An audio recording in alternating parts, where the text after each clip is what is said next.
Gente ci sta. Buongiorno a tutti, bentornati a Liberamente, variazioni e scorribande qui su Radio Libertà.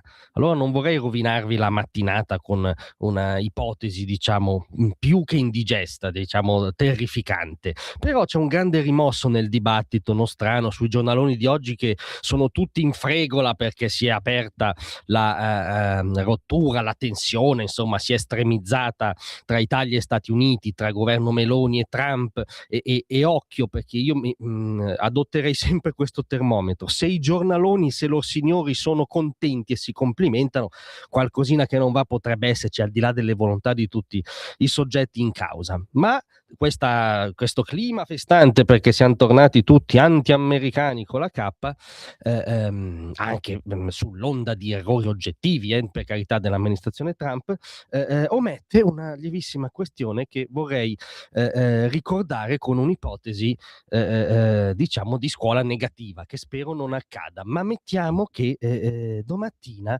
il regime iraniano degli Ayatollah, una teocrazia islamista totalitaria, ricordiamo, ottenga la bomba atomica.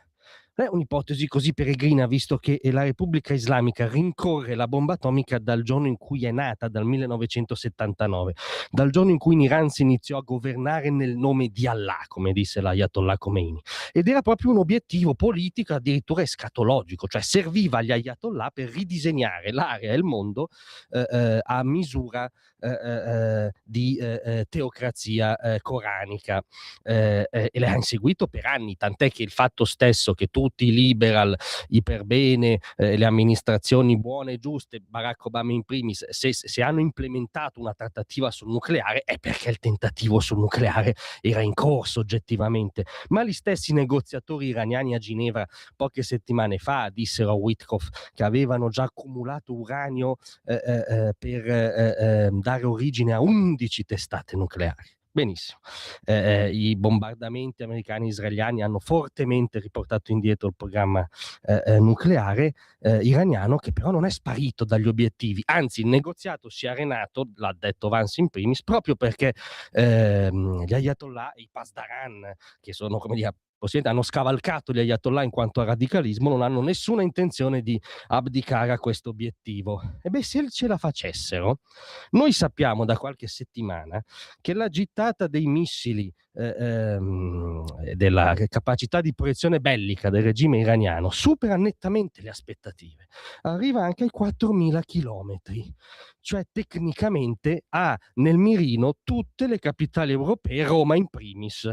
Poi questa è un'informazione che abbiamo anche grazie ai servizi israeliani, poi se qualcuno, come dire, la squalifica perché viene dall'entità sionista, vabbè, prenda un aereo per Teheran e ci saluti, ma noi abbiamo questo dato aritmetico e noi sappiamo che non rinunceranno a questo tentativo e vi spiegherei perché leggendovi proprio 2 righe di un tizio che si chiamava Henry Kissinger, che 2 cose di geopolitica le sapeva, che nel suo Ordine Mondiale, una delle ultime opere, scriveva a proposito del negoziato nucleare con l'Iran: per l'Occidente il tema centrale è se si può trovare una soluzione diplomatica oppure siano necessarie misure di carattere militare.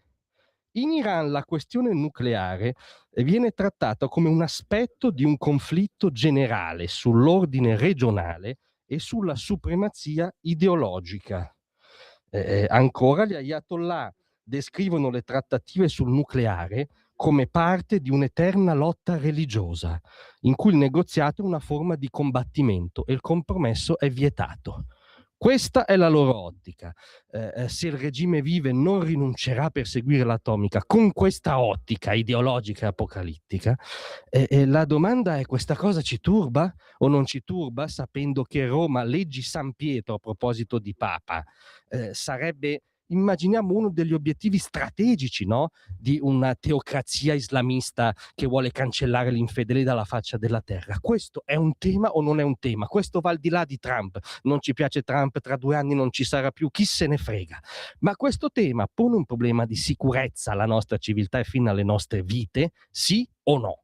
a giudizio di chi vi parla sì, e non può essere rimosso dal dibattito, cioè preso atto che censuriamo le intemperanze verbali dell'alleato, il furore bellicista dell'altro alleato, che facciamo tutti il distinguo che vogliamo, ci va bene o no che questo regime viva e continui a perseguire il proprio obiettivo, e finché vive, ci diceva Kissinger, lo farà?